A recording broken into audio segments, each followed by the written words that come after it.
বিশ্বকাপ আসলেই বাংলাদেশ ভাগ হয়ে যায় দুইটি ভাগে। এক ভাগ আর্জেন্টিনা, অন্য ভাগ ব্রাজিল। দুই দলের সমর্থকেরই প্রত্যাশা থাকে তাদের দল বিশ্বকাপের ট্রফি জিতে ঘরে ফিরবে।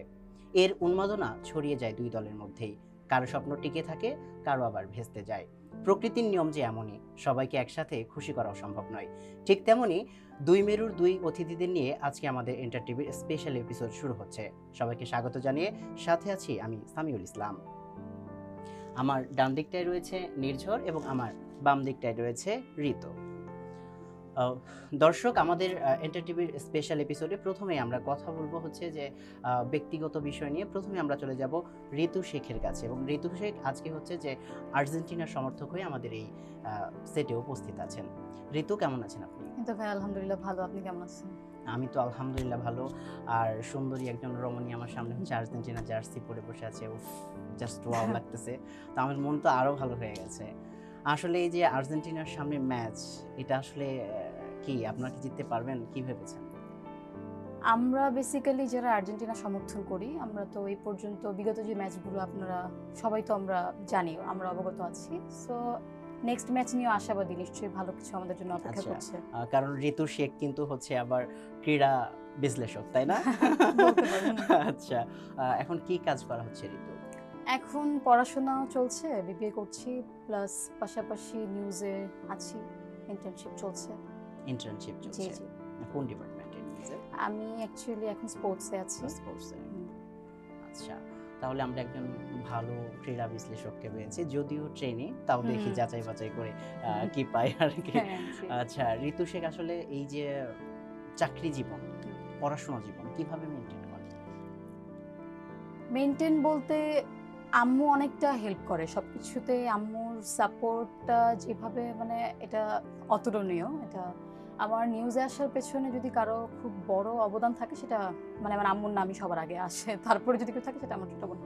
তো পড়াশোনার পাশাপাশি এটা মেইনটেইন বলতে আশেপাশে অনেককেই দেখতাম, অনেককে শুনেছি যে আমি পড়াশোনা করছি প্লাস জবও করছি। তাদেরই থেকে মনে হতো যে কিভাবে এটা মেনটেন করে। তো আমিও যখন এরকম একটা ইতে যাব, এরকম পর্যায়ে যে আমিও আসলে দেখতে চাই আমি পড়াশোনার পাশাপাশি কিভাবে আমার জবটাকে মেনটেন করতে পারি। সো সেই ক্ষেত্রে শুরুতে খুব একটা লাগতো যে ক্লাসের পাশাপাশি ক্লাস করে আবার গিয়ে এখানে ইন্টার্নশিপ করছে, একটা ফুল টাইম অফিসের মতোই চলছে। কিন্তু এখন যতই সময় যাচ্ছে আস্তে আস্তে মানে এগুলোর সাথে একটা ফ্রেন্ডশিপ হয়ে যাচ্ছে। ভালো আচ্ছা, মনে হচ্ছে, ভালো লাগছে। আমাদের দেশের মেয়েরা কিন্তু বেশিরভাগ খেলাই দেখে না। হুম, হ্যাঁ, সে জায়গায় আপনি হচ্ছে যে স্পোর্টস নিয়ে কাজ করছেন। হুম। তো এটা কেমন লাগছে যে একদম ফিমেল, সে হচ্ছে স্পোর্টস নিয়ে কাজ করছে, এই অভিজ্ঞতাটা আসলে কেমন? আমাদের দেশে কিন্তু আমরা দেখি যে স্পোর্টস নিয়ে যারা কাজ হুম। করে বেশিরভাগই হচ্ছে তারা ছেলে হয়। তো আপনি মেয়ে হয়ে আসলে স্পোর্টস ডিপার্টমেন্টটাকে নিয়ে কাজ করছেন। তো এটা আসলে কিভাবে আপনি নিজে কেমন ফিল করছেন আরকি? খুবই ভালো লাগছে। এক কথায় অসাধারণ বলতে গেলে। স্পোর্টস নিয়ে মেয়েরা যে খেলা দেখে না, আপনি যেটা বললেন এটা কিন্তু ভুল। আপনারা দেখবেন মানে মেয়েরা এখন খেলা দেখে? প্রচুর মানে মেয়েরা খেলা দেখে হ্যাঁ, শুধুমাত্র এই সমর্থন যে করে। বিশ্বকাপ হুম, আসলে হুম। তখনই খেলা তাদের হ্যাঁ, দেখে, হ্যাঁ, আর উন্মাদনাটা আর্জেন্টিনার খেলা মনে হয় মেয়েরা একটু বেশি হ্যাঁ, দেখে। একটু বেশি। হ্যাঁ, সেটাই। এছাড়া আর্জেন্টিনার মেসি আছে, মেয়েরা তার পেছনে তো ছুটবেই এরকম একটাই। তাছাড়া দিবালাও আছে হুম, অনেক হুম, সুন্দর। হুম। ক্রাশ খায় শুধু মেয়েরা, মেয়েদের ক্রাশ, তাই না? হুম, এক দিবালার কথায় ক্রাশ কি আপনি খেয়েছেন? না, যখন জানতে পারলাম ওর গার্লফ্রেন্ড আছে। আচ্ছা, আচ্ছা। তার মানে যতক্ষণ পর্যন্ত আপনি জানেননি যে দিবালার গার্লফ্রেন্ড আছে ভালো লাগতো। ততক্ষণ হুম। ভালো ক্রাশ লাগতো। বলব না, ভালো, ভালো ভালো লাগতো। লাগতো। আচ্ছা, হুম, ঠিক আছে। এই যে আপনি ক্রীড়া নিয়ে কাজ করছেন, হুম। কোনটা বেশি ভালো লাগে? ফুটবল নাকি ক্রিকেট? এখন আমি ফুটবল নিয়ে কাজ করছি। তো আমার ফুটবলকেই এগিয়ে রাখতে হবে। ফুটবল নিয়ে ভালো লাগছে আমার কাজ করতে। নতুন কিছু মানে কি বলবো?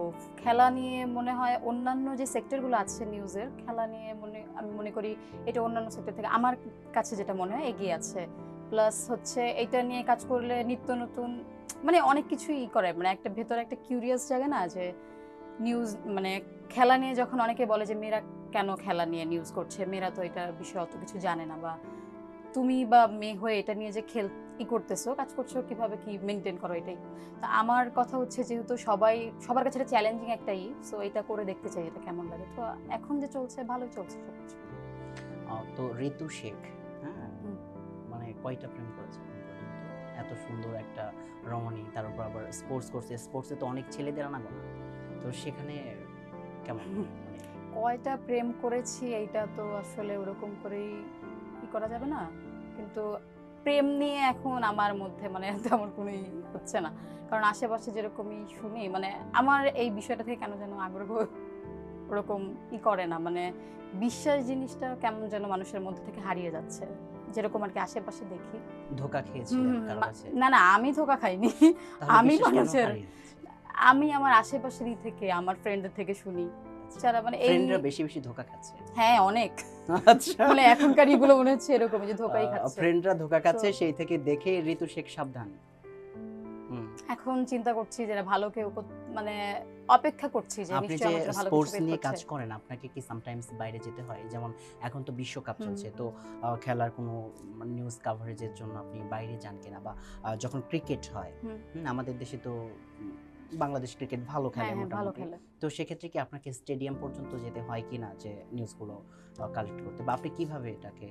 না, আমাকে এখনো পর্যন্ত যেতে হয়নি, কিন্তু ইচ্ছে আছে আমি যাব। বললাম না, স্পোর্টস নিয়ে যেহেতু কাজ করছি অনেক দূর পর্যন্ত যেতে চাই। তার মানে রিপোর্টাররা হচ্ছে যে কালেক্ট করার হুম। পরে আপনি ডেস্কে হ্যাঁ সেগুলোকে হ্যাঁ গোছান, সেটা প্রেজেন্টেশন করছি। প্রেজেন্টেশন করছেন। তো এটা দুর্দান্ত, কারণ একটা মেয়ে হয়ে হচ্ছে যে স্পোর্টস এর প্রেজেন্টেশন দেয়, এটা কিন্তু একটা দুর্দান্ত ব্যাপার। আমাদের কিন্তু ঋতু শেখ অনেক ট্যালেন্টেড। হ্যাঁ, আমরা একটা Thank you. ট্যালেন্টেড হচ্ছে যে মেয়েকে পেয়েছি আজকে আমাদের এন্টার টিভির, তো আবার স্পোর্টস এর শোতে। তো এটা হচ্ছে আমার লাক। আর Thank you so much, ভাইয়া। আপনি কিন্তু কৌশলে এড়িয়ে গেছেন আসলে প্রেম করেছেন কিনা, এক কথায় উত্তর। করেছি। এটা তো কেউ বলতে পারবে না যে কারো জীবনে প্রেম আছে। আচ্ছা, আর সে কি এখন আছে না চলে গেছে? এখন আপাতত আমি সিঙ্গেল আছি। আপাতত স্টিল সিঙ্গেল। হুম। আচ্ছা, স্পোর্টস ডিপার্টমেন্টে আছেন, তো মানে স্পোর্টস ডিপার্টমেন্টে বা আমাদের বাংলাদেশের মধ্যে ক্রিকেট আর ফুটবল, হুম। কে হচ্ছে যে প্রেমের অফার দিলে আপনি অ্যাকসেপ্ট করবেন? কাউকে একসেপ্ট করব না। কেন, হামজার খেলা ভালো লাগে না? ভালো লাগে, ও তো ম্যারিড। ওকে নিয়ে কেন বলছেন? যদি হামজা বলে যে না, ঋতু শেখ রিপোর্ট করতে গেছেন, হামজার সাথে দেখা হয়ে গেছে, প্রণয় হয়ে গেছে, তো তখন যদি সে তার কাছ থেকে আপনি প্রপোজ পান, আপনি সেটাকে অ্যাকসেপ্ট করবেন কিনা? না, একসেপ্ট করব না।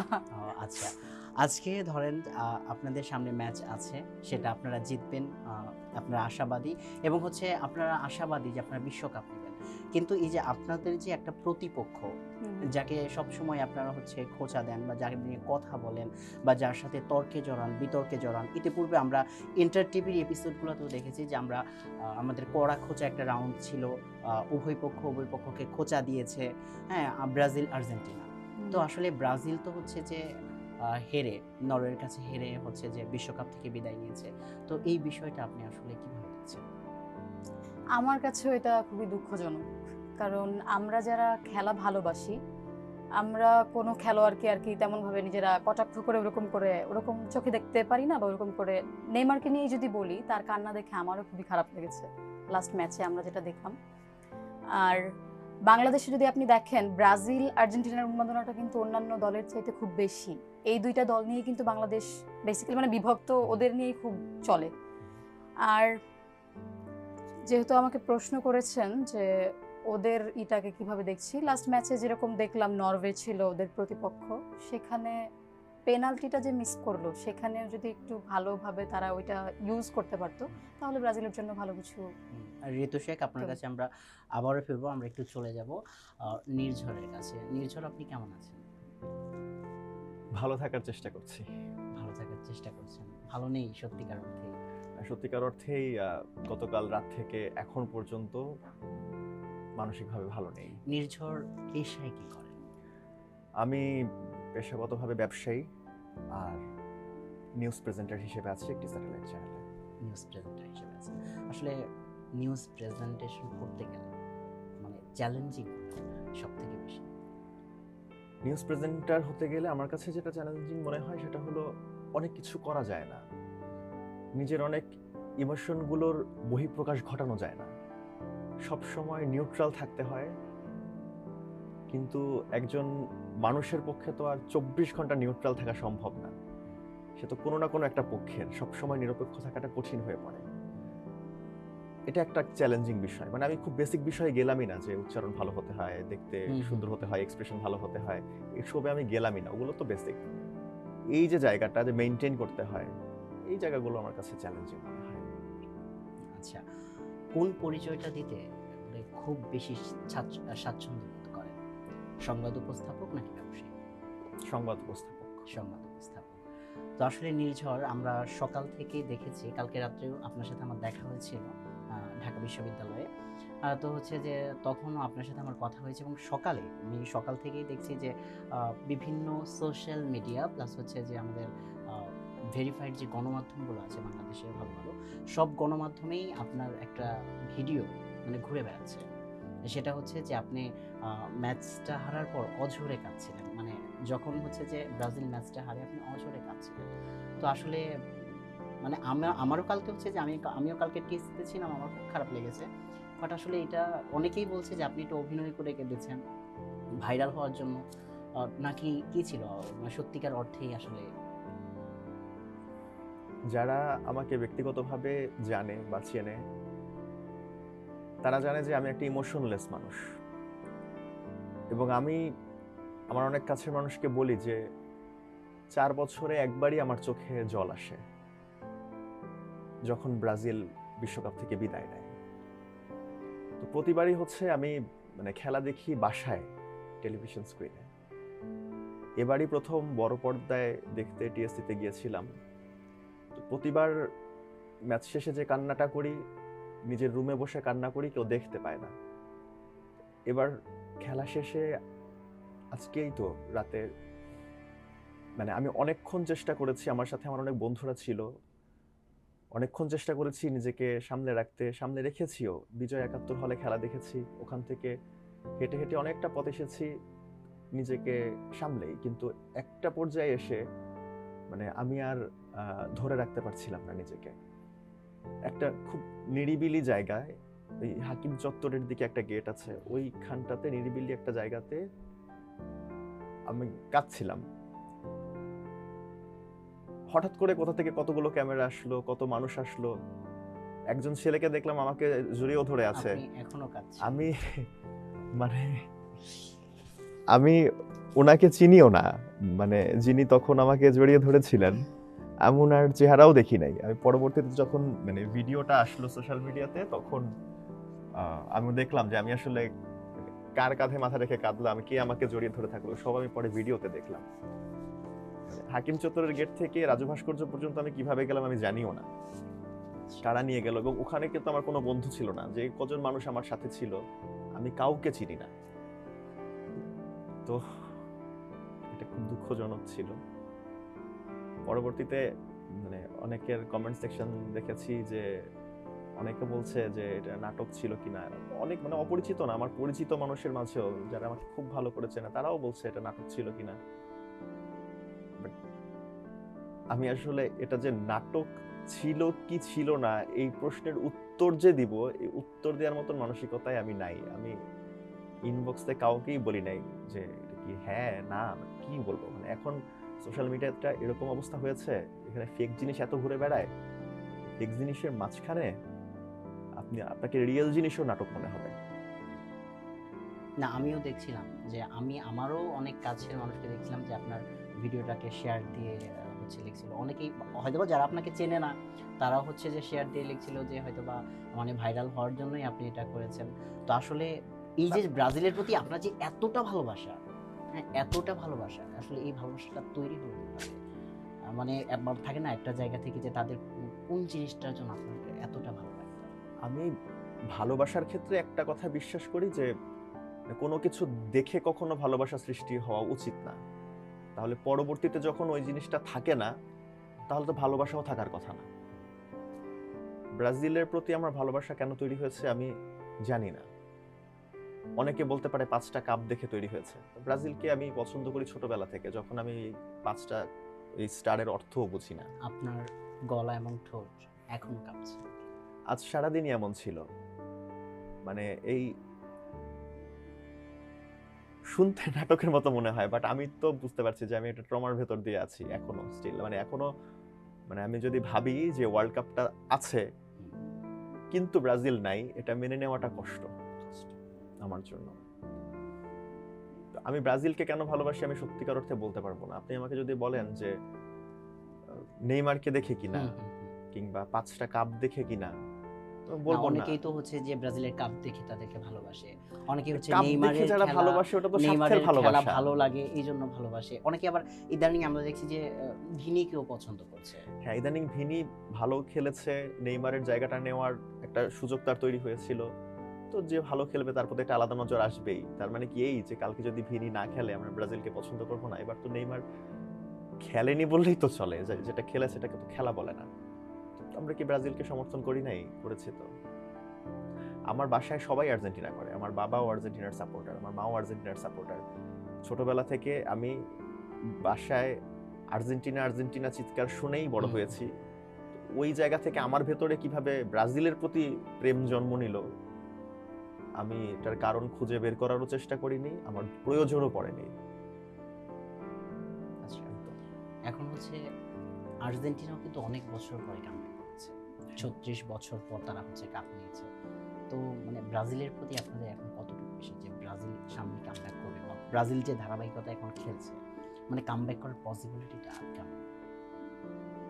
পসিবিলিটি তো অবশ্যই আছে। মানে ব্রাজিল ফুটবলের দেশ, ফুটবলের জন্য ব্রাজিল বিখ্যাত।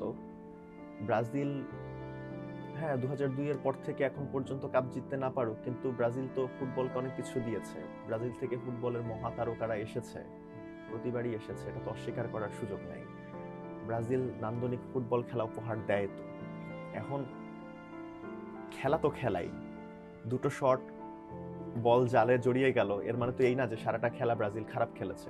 ফার্স্ট হাফ দেখে কিন্তু মানে মনে হয়নি যে মানে এত খারাপ খেলছে যে দেখাই যাবে না, এরকম মনে হয়নি। সেকেন্ড হাফের দিকেও সেরকম মনে হয়নি, কিন্তু ওই যে বললাম লাক, একটা বল জালে জড়িয়ে গেল মানেই যে যার জালে জড়িয়ে গেল সে খারাপ, একেবারে খারাপ। আপনি কি মনে করছেন যে আসলে অনেকেই বলতেছে যে আসলে যদি নেইমারকে আগে নামানো হতো, এটা আমি প্রথম একাদশে নামানো হতো, প্রথমে তাহলে হয়তোবা ব্রাজিল পেনাল্টিটা মিস করতো না, এবং তাহলে খেলাটা হয়তোবা অনেক সমতায় আসার একটা মানে সুযোগ তৈরি হতো কিনা। মানে মেসির মতো প্লেয়ারও তো পেনাল্টি মিস করেছে। পেনাল্টি যদি মিস হওয়ারই হয়, নেইমার করলে যে মিস হতো না এই গ্যারান্টি কে দিতে পারে? বা অনেক সাধারণ প্লেয়াররাও পেনাল্টিতে শট খেলে গোল কি হয় না? হয়তো মানে পেনাল্টিতে গোল করার জন্য নেইমারই হতে হবে, নট নেসেসারি। ভাগ্যটা সাথে ছিল না, এই জন্য হয়নি, এটা হলো মূল বিষয়। এখন এখানে যাকেই নামিয়ে দেই, ভাগ্য ক্লিক না করলে আসলে পসিবল না। আজকে ধরেন আমাদের এই এন্টারে কিন্তু প্রত্যেক দিনই প্রতিপক্ষ থাকে এবং লড়াই হয়। আজকের শোটা আমরা লড়াইতে রাখি, আপনারা লড়াই করতে পারেন, কিন্তু আপনি কি আপনার প্রতিপক্ষকে কিছু বলতেছেন যে আসলে আর্জেন্টিনার বিষয়ে আপনাদের মানে ধারণাটা কেমন, যে আসলে ব্রাজিলের পর কি আপনারা আর্জেন্টিনাকে ভালোবাসেন, নাকি আসলে আমি যেটা দেখেছি আমার বাস্তব অভিজ্ঞতা থেকে বলবো, আমি হচ্ছে কালকে হচ্ছে যে টিএসসিতে ছিলাম, খেলা শেষে দেখেছি আর্জেন্টাইন যে সমর্থকরা আছে এরা কিন্তু ব্রাজিল সমর্থকদের মানে বিশালভাবে ট্রল করেছে, এবং এই ট্রলের কারণে অনেক ব্রাজিল সমর্থক সেখানে কেঁদেছে এবং অনেকেই এমন অবস্থা হয়েছে সেটা আমার নিজের চোখে দেখা। আসলে যদি আর্জেন্টিনা কখনো হারে, ব্রাজিল এটা করবে কিনা, বা আপনারা এরকম চান কিনা? এখন দেখেন বাংলাদেশে জনসংখ্যা কত? 18-20 কোটি হবে। তার মাঝে যদি আমি কিছু সংখ্যা বাদ দেই তাহলে অর্ধেক দেশই তো ব্রাজিল আর্জেন্টিনা দুই ভাগে ভাগ হয়ে যায়। ব্যক্তিগতভাবে কিন্তু ধরেন আমি ব্রাজিলকে পছন্দ করি, আমার কিন্তু আর্জেন্টিনা যে ফুটবল টিম তার উপরে কোনো রাগ নাই। আমি এটাও বিশ্বাস করি যারা আর্জেন্টিনার সাপোর্ট করছেন ওনাদের ব্রাজিল ফুটবল টিমের উপর কোনো রাগ নাই। আমরা আসলে রাগটা ঝাড়ি কার উপর জানেন? ধরেন আমরা আর্জেন্টিনাকে নিয়ে ট্রোল কেন করি? তার কারণ হলো আর্জেন্টিনার সমর্থকরা আমাদেরকে নিয়ে ট্রোল করেন। আবার ওনারা ব্রাজিলকে কেন ট্রোল করেন?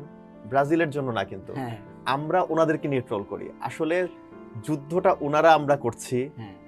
সাপোজ আজকে আমি ওনাকে হারানোর চেষ্টা করছি, উনি আমাকে হারানোর চেষ্টা করছে, কিন্তু যুদ্ধের নামটা হচ্ছে কি? ব্রাজিল আর্জেন্টিনার সাথে যুদ্ধ করছে, আর্জেন্টিনা ব্রাজিলের সাথে। আসলে কিন্তু ওনার আর্জেন্টিনার সাথে আমার কোনো রাগ নাই, আমার উদ্দেশ্য ওনাকে হারানো। ব্যাপারটা এরকম। আমরা এখন চলে যাব একটু আর্জেন্টিনার কাছে। আসলে এই যে আপনার যে প্রতিপক্ষ ছিল ওয়ার্ল্ড কাপে, বাট এখন আমরা তাদেরকে প্রতিপক্ষ হিসেবে নিচ্ছি না, কারণ তারা ওয়ার্ল্ড কাপ থেকে অলরেডি হচ্ছে যে চলে গেছে, এলিমিনেট হয়ে গেছে। তো আসলে আপনারা ব্যক্তিগত দিক থেকে, বা আপনার ঋতু শেখ যদি আর্জেন্টিনা না হন, ব্যক্তিগত দিক থেকে কি মনে করেন এই যে আমরা ট্রল করি বা ট্রলের কারণে অনেক দুর্ঘটনাও ঘটছে?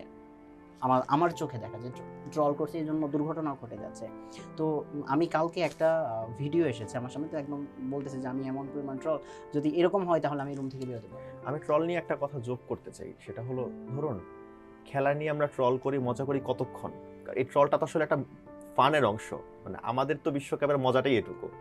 যারা উনি আর্জেন্টিনার সাপোর্টার, যতক্ষণ বিশ্বকাপ চলবে আমি ওনাকে ট্রল করব, উনি আমাকে করবে। আমাদের বিশ্বকাপের লাভ তো এটুকুই, বিনোদন তো এটুকুই, এর বেশি তো আমরা কিছু পাবো না।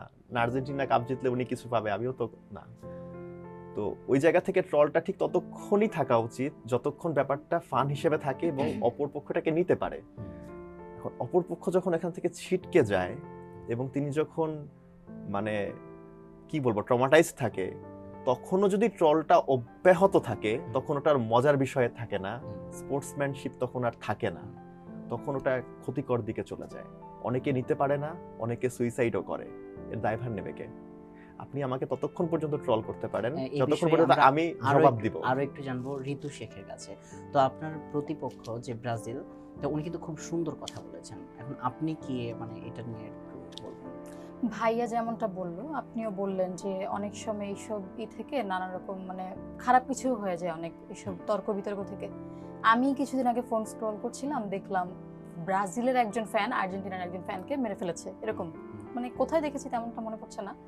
তো এই যে এইটা আমরা কি করি, সবার একটা পছন্দের জায়গা থাকে, এক একজন এক একটা টিমকে সাপোর্ট করতেই পারে, কিন্তু এইটা যখন মানে পার্সোনালি নিয়ে নেয় অনেকে, যে মানে কি বলবো, এটা পার্সোনালি নিয়ে নেয় বলবো আমি, তখন তার কথা কোনো কথাই তার কাছে ভালো লাগছে না। সে খেলাকে কেন্দ্র করে অন্যান্য বিষয়গুলো নিয়ে তার সাথে তার একটা লড়াই হয়ে যায়, সেটা থেকে অনেক সময় অনেকের প্রাণহানিও হয়। এই দিকটাকে আমার কাছে মানে আমি এটার সাথে একমত না। দল সবার পছন্দের জায়গা আছে, তো সেটাকে একটা সবার সবকিছুর মধ্যে একটা সীমাবদ্ধতা থাকা উচিত।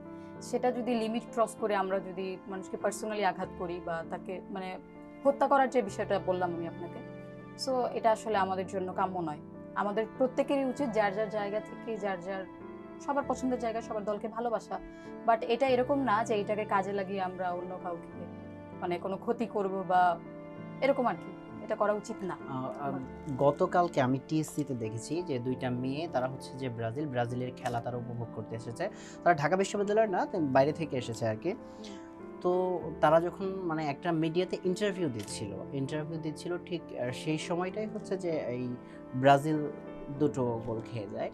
তো সেই সময় তার পিছনে অনেকগুলা মানে আর্জেন্টিনার সাপোর্টার ছেলে, তো তারা মানে এরকম করতেছিল, মানে তার গা ঘেঁষে মানে উপড়ে পড়বে আর কি, মানে এরকম একটা পরিস্থিতির তৈরি হয়েছিল। এবং শেষে মেয়েটা বলতেছিল দেখছেন মানে কুকুরের মতো তারা ঘেউ ঘেউ করতেছে। তো ফুটেজটাও আমার কাছে আছে, হ্যাঁ সেই ফুটেজটাও আমার কাছে আছে। আসলে আপনি একজন মানে মেয়ে হয়ে আসলে এটাকে কিভাবে দেখেন, যে এই যে যদি কেউ সুযোগ নিতে চায় আসলে এটাকে আসলে কেমন? এইটা বলবো আমি যে আপনি বললেন এখনকার বিষয়টা এমন হয়ে গেছে, খেলার চেয়ে সবার ধান্দা থাকে আমি কিভাবে ভাইরাল হব, বা ক্যামেরার সামনে আমি কতটুকু বললে আমার চ্যানেলটা মানে আমি ভাইরাল হব, এটাই মেইনলি। সো ভাইরাল হলে হয়তো এখন বিষয়গুলো এমন হয়ে গেছে, কেউ একটা টুকটাক 2 লাইন বলে সে ভাইরাল হয়ে যাচ্ছে, তাকে এখানে ডাকছে ওখানে ডাকছে, এরকম বিষয়টা হয়ে গেছে। সো এখনকার মেয়েরা মানে যারা টিমগুলোকে সাপোর্ট করে, আপনি যেরকম বললেন যে এরকম একটা ভাষায় কথা বললো আর কি এগুলো নিয়ে, সেটা উচিত না এরকম করে আসলেই করা। তাহলে আমি বলবো সে দলের জন্য ভালোবাসার থেকে এটা করেছে কি না, না তার উদ্দেশ্যটা ভাইরাল হওয়াই ছিল, সেটা আসলে আমি আপনার দল হারলে আপনি কান্না করবেন? সেটা বলতে পারছি না। ভাইয়ার কথাই বলি, যেমন নির্ঝর ভাইয়া যেভাবে কান্না করেছে, আমি ওরকম কান্না করতে পারবো কিনা জানি না, কিন্তু প্রচন্ড খারাপ লাগবে তা তো অবশ্যই, যেহেতু প্রিয় দল, ভালোবাসার দল।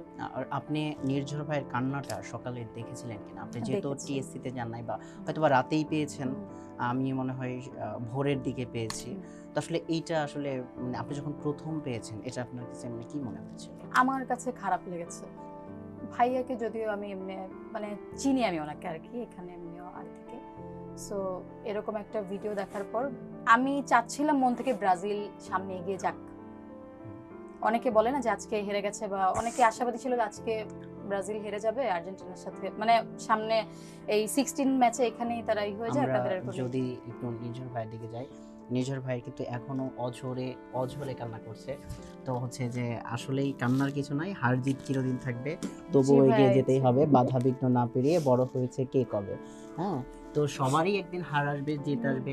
তো আর্জেন্টিনাও হারতে পারে, ওদেরও সামনে অনেকগুলো ম্যাচ রয়েছে। কিন্তু আসলেই প্রত্যেকটা দলের যে একটা ভালো লাগা, একটা খারাপ লাগা, মানে পছন্দ করা, এটা আসলে আমরা মানে বোঝাইতে পারি না। অনেকেই হয়তোবা এটাকে বলে যে ভাইরাল হওয়ার জন্য কেউ কেউ কান্না করে, কিন্তু না, আসলে আমরা যখন একটা দলকে মন প্রাণ থেকে সাপোর্ট করি, তাকে মানে আমার মনে হয় যে এটা আমার একটা পরিবারের মতো। তো তারা যখন আসলে কোনো মানে তাদের যখন আসলে কোনো অ্যাক্সিডেন্ট ঘটে, বা তারা বাদ পড়ে যায়, বা আশা ছিল যে বিশ্বকাপটা নিবে নিবে বা এবার না হলেও ফাইনাল পর্যন্ত খেলবে, তো সেই জায়গা থেকে বাদ পড়ে গেলে আসলে নিজের প্রচণ্ড পরিমাণে খারাপ লাগে। তাই আমরা যতটুকু পারবো ট্রল থেকে এড়িয়ে চলার একটু এড়িয়ে চলার চেষ্টা করবো। এবং নির্ঝর ভাই যে কথাটা বলেছে এটা খুবই সুন্দর। আমি ভাইয়ের কাছে যেতে পারছি না, মানে ভাই আসলে এখন কথা বলার অবস্থায় আছেন কিনা আমি এটা বুঝতে পারছি না। মানে এতটা, আর একটা মানুষ কতটা তার দলকে মন প্রাণ থেকে হচ্ছে ভালোবাসলে মানে একটা ছেলে মানুষের চোখ দিয়ে পানি পড়তে পারে, সেটা আসলে আমি যদি নির্ঝর ভাইকে না দেখতাম আমি এটা আসলে বুঝতে পারতাম না। তো ঋতু শেখ, আপনি হচ্ছে যে কিছু বলেন। বলবো এটাই ভাইয়াকে যে হার জিত সব জায়গাতেই তো আছে, এটা খেলা। আমি বুঝতে পারছি ভাইয়া আসলে মন প্রাণ থেকে এই দেশটাকে ব্রাজিলকে সাপোর্ট করেছে এবং ভালোবাসে, যার কারণে দলের পরাজয়টা আসলে মেনে নিতে কষ্ট হচ্ছে। এখন অনেকে হয়তো বলবে ভাইয়া ভাইরাল হওয়ার জন্য এসছে বা কিছু। আগে বললাম ভাইয়াকে যেহেতু আমি আগে থেকে চিনি, উনি ওরকম না, ওনার কাছে খারাপ লেগেছে। সো ভাইয়া কি করার, আমরাও সামনে আর্জেন্টিনা সাপোর্টারের জন্য কি অপেক্ষা করছে বলতে পারছি না, কিন্তু আশাবাদী, যেহেতু 2022-তে কাপ নিয়েছে, আমাদের অতটুকু আশা তো রাখতেই পারি। কিন্তু কি বলবো, ভাইয়াকে এটাই বলবো যে ভাইয়া প্লিজ কান্নাকাটি করে না, মানে ভাইয়াকে সমবেদনা জানানোর মতো আমার আপনার কি কিছু মনে নেই। হয় যে এবার আর্জেন্টিনা বিশ্বকাপ নিতে পারবে? আমি আশাবাদী আমাদের। নির্ঝর ভাইয়া যদি বলতেন, যদি আসলে আমরা আমরা যেহেতু আসলে আমরা একটা প্রফেশনাল জায়গাতে কাজ করি, আপনিও মানে সংবাদ উপস্থাপক হিসেবে কাজ করেন, অনেক ক্ষেত্রে আসলে আমরা জানি আমাদের দায়িত্ববোধটা কি, অনেক ক্ষেত্রে যে অনেক কষ্ট থাকলেও চেপে রেখে সেটাকে সংযত করে আমাদের পথটা চলতে হয়। তো একটু যদি হচ্ছে যে ক্লিয়ার করতেন যে আসলে আপনার কি মনে হয় আপনার ব্যক্তিগত অভিমত থেকে, যে আর্জেন্টিনা যেভাবে এগিয়ে যাচ্ছে বা ওদের যে খেলার যে ফ্লুয়েন্স, যেটা আসলে এটা নিয়ে কি এই 26 বিশ্বকাপ ওরা হচ্ছে নিজেদের করতে পারবে কিনা, বা আপনার কি মনে হয়? ভাগ্য সহায় থাকলে অবশ্যই পারবে। উম, ভাগ্য সহায় থাকতে পারবে। আর মানে একটা তো ওদের তো ফ্লুয়েন্স, যেটা আসলে এটা কি মনে হচ্ছে যে অন্যান্য দল দেখেন, আমরা এখন যে এখন দেখি। পর্যন্ত আর্জেন্টিনার খেলা এমন কোনো শক্ত প্রতিপক্ষের সাথে পড়ে নাই যেটা দেখে মানে কনফিডেন্টলি বলতে পারবো যে না, সামনে যেই আসুক, ফ্রান্স আসুক, ইংল্যান্ড আসুক, মেক্সিকো যেই আসুক, ব্যাপার না। আচ্ছা, কেপ ভার্দের সাথে শুধুমাত্র যে কেপ ভার্দের সাথে ম্যাচটা, ম্যাচটা ছাড়া হ্যাঁ, মানে কোনো শক্ত প্রতিপক্ষ তো এবার সেই অর্থে এখনো পড়েনি। সামনেও মিশরের সাথে ম্যাচ, ওটাও খুব একটা শক্ত প্রতিপক্ষ না। তো এ কারণে মানে খুব মানে লজিক্যালি বলতে পারছি না, তবে হ্যাঁ মানে লাক ক্লিক করলে অবশ্যই কাপ নিতে পারবে। আচ্ছা, ফিফা সভাপতির একটা কথা ঘুরেছে, আমরা দেখেছি যে কেপ ভার্দের সাথে যেদিন আর্জেন্টিনার ম্যাচ হয়, যে আর্জেন্টিনার ম্যাচ দেখে তার টেনশন হচ্ছিল, আবার পরে তিনি হচ্ছে নিরপেক্ষ দাবি করেছেন। এটা আসলে আপনি একজন ব্রাজিল সমর্থক হিসাবে কিভাবে দেখছেন? দুইভাবে দেখি। উনি ফিফার সভাপতি, এটাই তো মানে একমাত্র পরিচয় না, উনি তো একজন মানুষ। আমি যেমন কোন দলটাকে সমর্থন করব আমার যেমন সেই অধিকার আছে, তো একজন মানুষ হিসেবে উনি কাকে পছন্দ করবেন ওনারও তো সেই রাইট আছে। কিন্তু আবার উনি যখন একই সাথে ফিফার সভাপতিও, তখন ওনাকে আবার নিরপেক্ষও থাকতে হবে।